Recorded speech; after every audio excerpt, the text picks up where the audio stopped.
তাহলে নিত্য বস্তু হচ্ছে ভগবান, আর অনিত্য বস্তু হচ্ছে জীব। তাহলে জীবের সাথে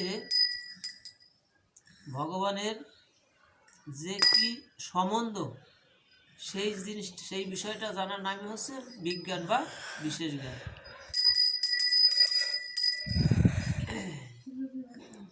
তাহলে ভগবানের সাথে জীবের সম্বন্ধটা কি? ভগবানের সাথে জীবের সম্বন্ধ হচ্ছে, জীব হচ্ছে নিত্য কৃষ্ণ দাস।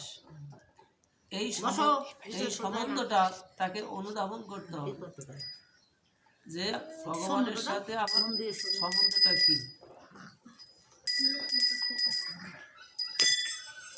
ভগবান শ্রীকৃষ্ণ সপ্তম অধ্যায় প্রারম্ভেই সেই কথাটা জানিয়ে দিলেন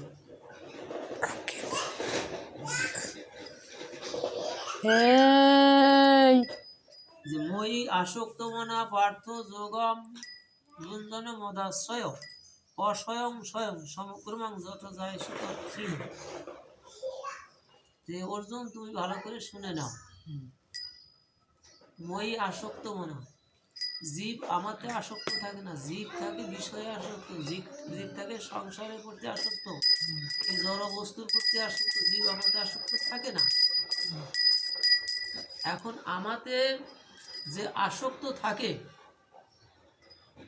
আমাদের আসক্তিটা যখন তার বেড়ে যায়, তখন এই জড় বস্তুর প্রতি, জড় বিষয়ের প্রতি তার আসক্তি আস্তে আস্তে কমতে থাকে।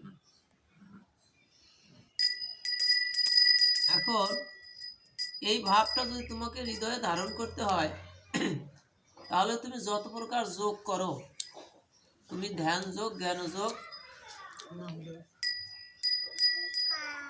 এখানে অভ্যাস যোগ, যত প্রকার যোগ করো, সর্বযোগের শ্রেষ্ঠ হচ্ছে তোমার ভগবানের নামে ডুবে, অর্থাৎ ভগবান শ্রীকৃষ্ণের ভাবনায় নিজেকে পরিপূর্ণভাবে ডুবিয়ে দেওয়াটাই হচ্ছে শ্রেষ্ঠ সাধন। অর্থাৎ ভগবানের নামের সাথে যুক্ত থাকাটাই হচ্ছে সব সাধনের ভিতর শ্রেষ্ঠ সাধন।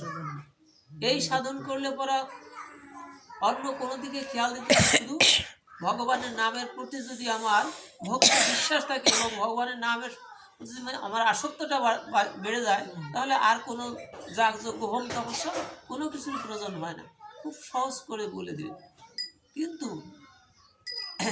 এই নামে যুক্ত থাকলে কি হয়, তার ফলটা তিনি জানিয়ে দিলেন যে ভক্ত যখন ভগবানের নাম সংকীর্তন করে, এই কলির জীবের নাম সংকীর্তনের শ্রেষ্ঠ যোগ।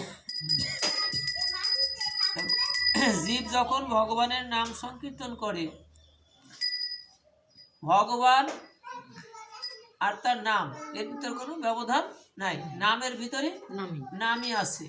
তাই জীব যখন ভগবানের নাম সংকীর্তন করে, ভগবান বললেন আমি ওই জীবের মধ্যে যখন নাম সংকীর্তন করে এবং শ্রবণ করে, তখন আমি কি করি, আমি কৃষ্ণ ভগবান নামী রূপে, আমি নামের সাথে আমি নামে যুক্ত হয়ে ওই ভক্তের হৃদয়ভ্যন্তরে আমি প্রবেশ করি, এবং হৃদয়ভ্যন্তরে প্রবেশ করে এই জীবের হৃদয়ে যত পূর্ব জন্মের কলুষ আছে, কালিমা আছে, সমস্ত ময়লা আবর্জনা পরিষ্কার করে তার হৃদয়কে নির্মল করে দেই। আমি তার হৃদয়কে নির্মল করে দিই। ভগবানের নামের সাথে যুক্ত থাকলে এই সাধনটা হচ্ছে শ্রেষ্ঠ সাধন।